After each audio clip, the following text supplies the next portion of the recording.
வாங்க sir. Sir நான் ஜின்னு சொல்லி சோசியல் ஒர்க்கர். சரி, நீங்கள் வந்து ஒய்ஃப் கிட்ட கொஞ்சம் தூக்கிட்டு சார். என் பொண்ணு ஒய்ஃபும் தம்பி தம்பி அவங்க ஃப்ரெண்ட்ஸ் சொல்லுவாங்க.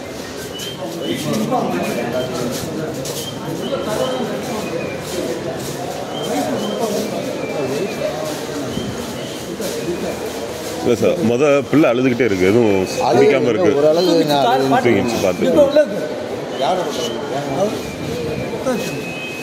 தம்பி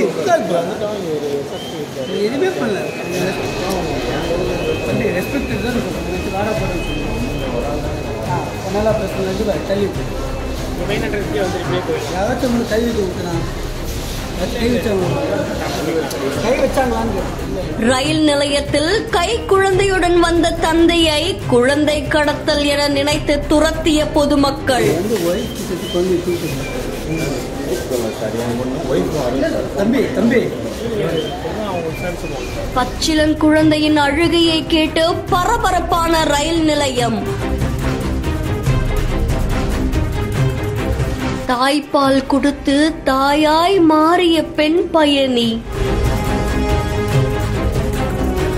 சென்னையிலிருந்து மதுரை நோக்கி பாண்டியன் எக்ஸ்பிரஸ் ரயில் ஒன்னு பயணிச்சிருக்கு. இந்த ரயில்ல அம்பாத்துறை ரயில் நிலையத்திலிருந்து 3 மாச கை குழந்தையோட ஒரு ஆண் பயணி ஏறி இருக்காரு. ரயில்ல பயணிச்ச நொடியிலிருந்து இந்த பச்சை குழந்தை பசியால அழுதிருக்கு. இத பார்த்த சக பயணிகள் பதறி போக, குழந்தையோடைய அழுகை சத்தம் பல பயணிகளையும் திரும்பி பார்க்க வைக்க, குழந்தை வச்சிருந்த நபரை சந்தேக கண்ணோட்டத்தோட பார்க்க ஆரம்பிச்சிருக்காங்க.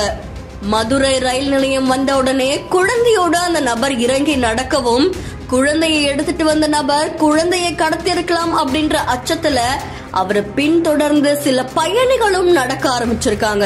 இதை தொடர்ந்த சமூக ஆர்வலரும் அங்க இருக்கிற காவல்துறை கிட்ட இத பத்தி தகவல் கொடுத்திருக்காங்க. தகவலின் பெயர்ல ரயில் நிலையத்துல விசாரணையும் நடத்திருக்காங்க.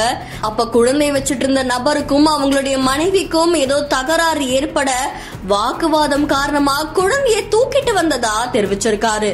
இதை தொடர்ந்து அந்த கணவருடைய மனைவிக்கு தகவல் கொடுக்கப்பட்டு மனைவி கிட்ட குழந்தையை ஒப்படைக்கிறதுக்கான ஏற்பாடுகளும் செய்யப்பட்டிருக்கு.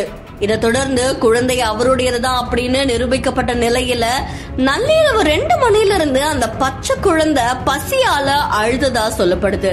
இந்த பச்சை குழந்தைக்கு பால் கொடுக்கறதுக்கு தாமதமான நிலையில மதுரை ரயில் நிலையத்துக்கு வந்த ஒரு பெண்மணி தானா முன் வந்து அந்த பச்சை குழந்தைக்கு தாய்ப்பால் கொடுத்திருக்காங்க. இந்த சம்பவம் பலரையும் நெகிழ்ச்சி அடைய செஞ்சதோட பலருடைய பாராட்டுகளையும் குவிச்சுக்கிட்டு வருது.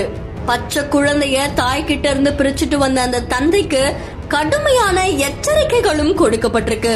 இதை தொடர்ந்து பசியோட தவிச்ச அந்த பச்சை குழந்தைக்கு கருணை உள்ளத்தோட தாய்ப்பால் கொடுத்த அந்த பெண் பயணிய பாராட்டுற விதமா இனிப்புகளும் கொடுத்ததா சொல்லப்படுது. இதை தொடர்ந்து அந்த 3 மாச பச்சை குழந்தைய தாய்கிட்ட ஒப்படைக்கிறதுக்கான நடவடிக்கையும் ரயில் நிலையத்துல எடுக்கப்பட்டதா கூறப்படுது.